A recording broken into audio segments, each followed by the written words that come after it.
Bonjour tout le monde, c'est un plaisir pour moi de pouvoir faire cette méditation pour votre culte. Certains savent que je suis un grand fan de Ferrari et avec Ferrari, j'associe souvent la Formule 1. C'est vrai, c'est la seule marque qui était toujours à la Formule 1 dès le début et elle n'a jamais quitté. Mais personnellement, pour moi, la Formule 1 est décédée avec Ayrton Senna, qui est décédé le 1er mai 1994. Il n'y a pas longtemps, il a 26 ans. Depuis sa mort, je suis décroché et je n'ai plus regardé grand-chose. Mais pour être performant dans la Formule 1, il faut plusieurs choses. Il faut une voiture homologuée, un sponsor riche, un pilote talentueux, un moteur puissant, une équipe efficace et il manque quelque chose de très important. La semaine dernière, ou 2 ou 3 semaines, je suis tombé par hasard sur un article sur Jochen Rindt, un pilote autrichien qui est devenu champion du monde en 1970. C'est-à-dire il a 50 ans. Malheureusement, il n'a jamais pu se réjouir de son titre parce que 2 courses avant la fin du championnat, il est décédé dans un accident de voiture. Mais dans cette époque-là, 1970, dans la Formule 1, ils ont essayé quelque chose qu'ils n'ont pas réfléchi beaucoup avant, c'était l'adhérence. L'adhérence, ça fait que la voiture colle sur la piste. Et plus ça colle, plus vite on peut passer les virages et plus vite la voiture est. Tu es imbattable, presque. Adhérence, en anglais, c'est la même famille que fidélité.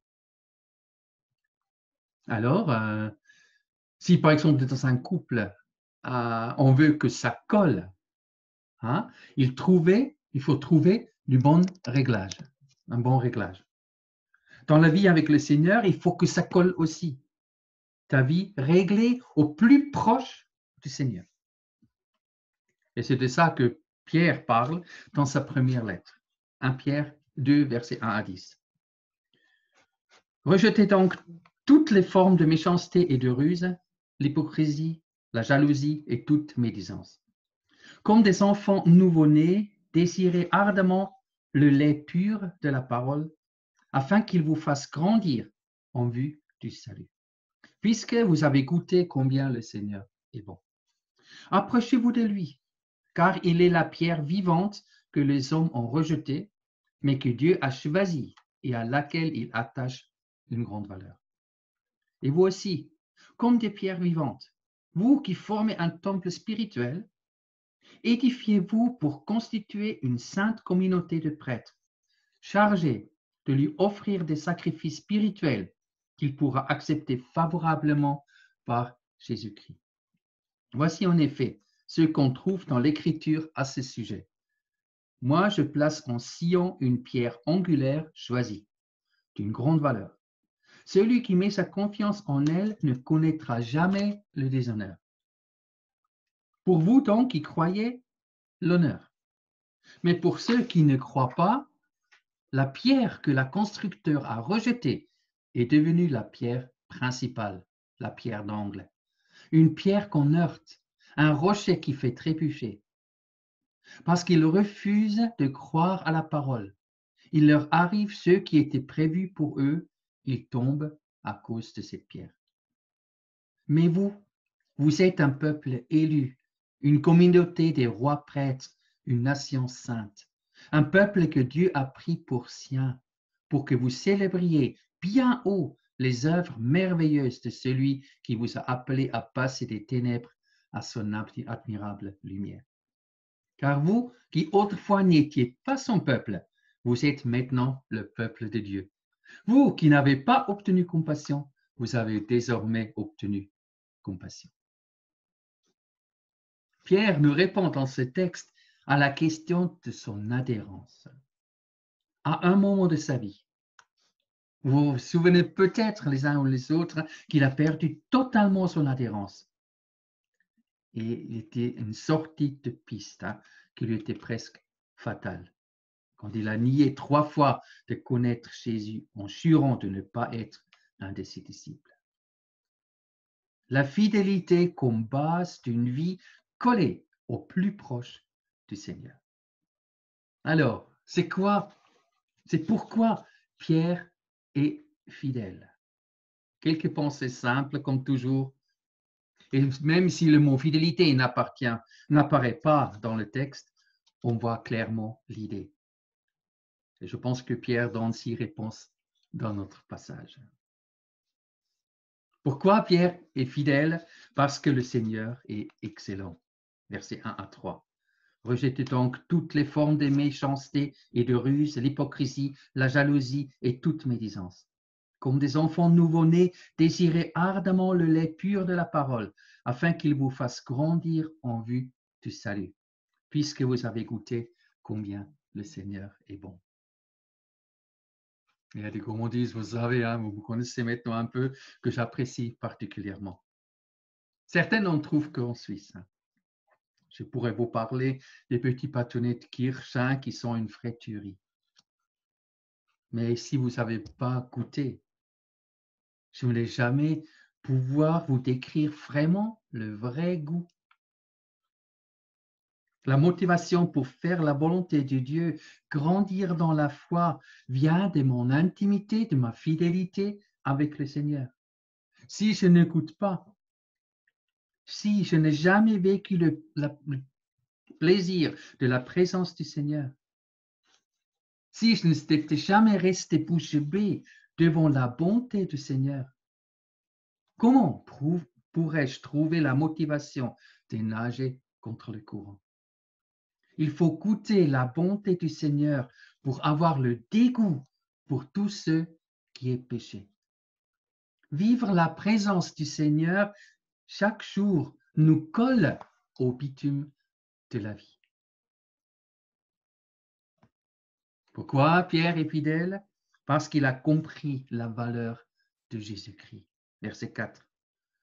Approchez-vous de lui, car il est la pierre vivante que les hommes ont rejetée, mais que Dieu a choisie et à laquelle il attache une grande valeur.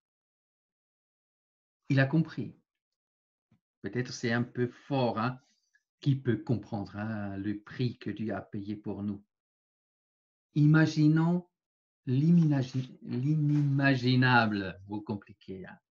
Jésus à la croix, le cœur de Dieu déchiré, le ciel bouleversé, les anges chamboulés, l'enfer déchaîné, les hommes soulagés.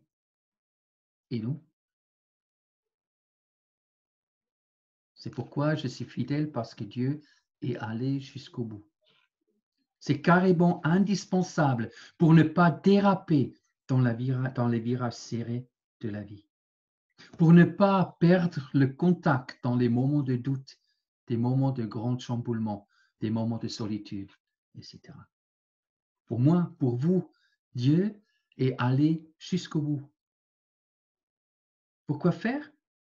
Mais pour te sauver, toi. Paul n'aurait pas tort quand il chante « On ira tous au paradis ». Mais il a raison, mais il ne dit pas comme ça, je comprends, que nous sommes tous invités. Tous les bonnes sœurs et tous les voleurs, tous les brebis et tous les bandits, qu'on soit béni, qu'on soit maudit avec les saints et les assassins, etc. Dieu est allé jusqu'au bout. Et c'est pourquoi Pierre est fidèle. Alors, il a trouvé la valeur de Jésus-Christ, mais il a aussi trouvé sa propre valeur à lui. Dans le verset 5 et le verset 9, et vous aussi, comme des pierres vivantes, vous qui formez un temple spirituel, édifiez-vous, vous constituez une sainte communauté de prêtres, chargés de lui offrir des sacrifices spirituels qu'il pourra accepter favorablement par Jésus-Christ. Le verset 9, mais vous êtes un peuple élu, une communauté de rois prêtres, une nation sainte, un peuple que Dieu a pris pour sien. Attention, et ce n'est pas pour la première fois que j'insiste sur ce point, et certainement pas la dernière fois non plus. L'Église d'aujourd'hui a assimilé quelque chose qui était propre au monde, la pensée que ma valeur vient de ce que je fais. C'est faux. Ma valeur vient d'abord de ce que je suis. C'est bien que tu sois un bosseur et un fonceur dans la vie. Mais combien ont raté les virages par excès de sel ou parce qu'ils ont perdu l'adhérence par activisme? Avons-nous compris? Ma valeur n'est pas liée à mon engagement, mes finances, mes dons, ma beauté. Ma valeur vient du fait que je suis un élu, que j'ai ma place dans le plan de Dieu, que je fais partie de la famille de Dieu. Et si j'ai compris cela, mais seulement là, je peux m'investir pour le royaume de Dieu avec efficacité. Parce que seulement là, ça colle. Quelqu'un a dit, quand les hommes sont tout entiers à Dieu, ils sont pleinement eux-mêmes.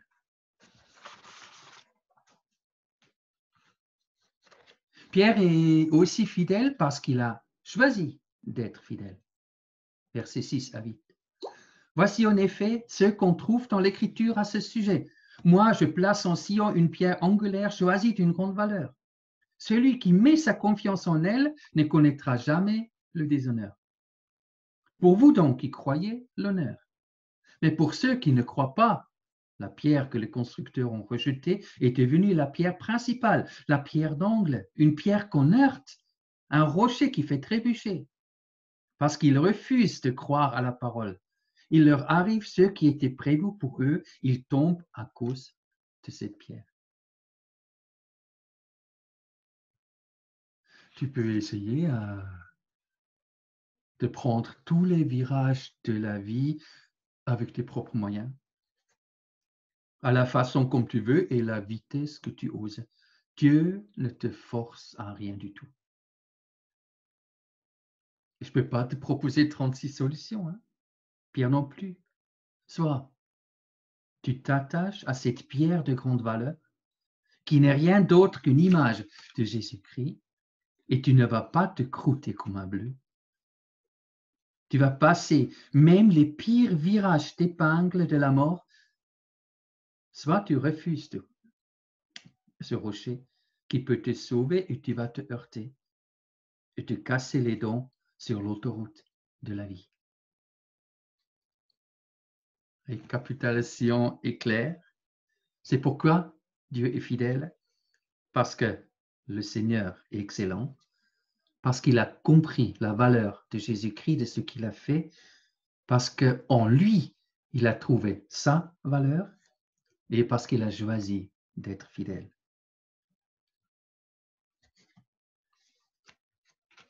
Un autre point que j'ai trouvé, parce que le Seigneur le mérite bien.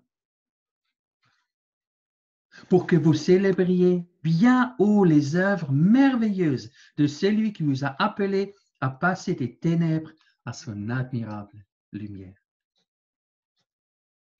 Là, il faut s'arrêter un moment.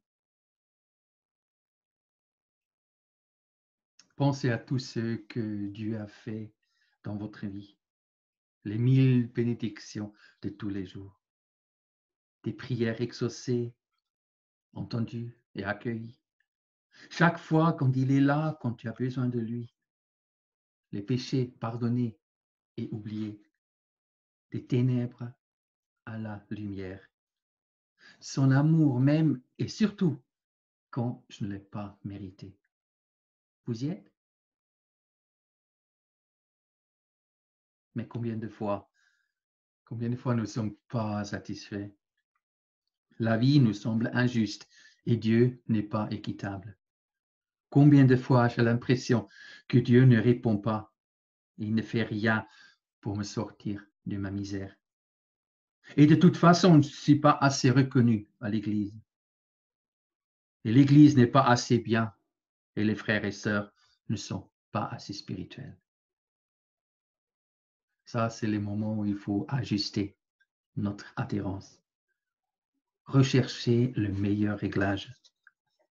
C'est un travail minutieux qui prend énormément de temps dans l'écoute de la parole de Dieu, dans la prière, dans l'écoute des frères et sœurs et par des multiples sorties de pistes. Et encore dans le verset 10, pourquoi Pierre est fidèle? Parce qu'il vient de loin. Car vous qui autrefois n'étiez pas son peuple, vous êtes maintenant le peuple de Dieu. Vous qui n'aviez pas obtenu compassion, vous avez désormais obtenu compassion. Voici, Pierre nous laisse une dernière motivation pour nous encourager de rester fidèles, encourager de mettre en pratique la parole de Dieu, encourager de prendre du temps pour lui et encourager d'oser de nous manifester en tant que chrétiens. Nous étions loin, prêts à passer l'éternité en enfer, sans espérance et sans avenir. Mais Dieu a fait de nous des membres de son peuple. Il a fait de nous l'objet de sa grâce. Nous venons de loin, mais sa grâce vient encore beaucoup plus loin. Dieu nous dépasse toujours. N'est-ce pas là la motivation d'investir notre vie, d'ajuster notre vie de la façon que notre vie colle le plus possible au bitume éternel pour que nous ne dérapons pas, même dans les virages les plus serrés de la vie. Vous avez pensé peut-être depuis un moment que personne n'est obligé de passer les virages de la vie en Formule 1. Tu prends un des chevaux et les virages ne sont plus un problème. Mais vous savez, ce n'est pas toujours vous qui décidez de la vitesse. Parfois, il arrive des choses dans la vie à des vitesses phénoménales et vous n'êtes pas préparé. C'est la panique ou la catastrophe. Pensez à quelqu'un comme Joseph. Il voulait aller visiter simplement ses frères. Un peu fier avec son manteau tout neuf et tout beau. Et la tête pleine de rêves. Tout roule pour lui sur l'autoroute de la vie. Une demi-heure plus tard, il se trouve prisonnier dans un puits et bientôt transformé en esclave pour l'Égypte. Heureusement, notre Joseph avait une adhérence de ouf. Et même quand sa vie s'est basculée en montagne russe, il ne perdait jamais le contact avec son Seigneur. Alors faites de la fidélité votre mot-clé pour cette semaine et pour beaucoup de semaines à venir. Pourquoi Pierre est resté fidèle? Parce que le Seigneur est excellent.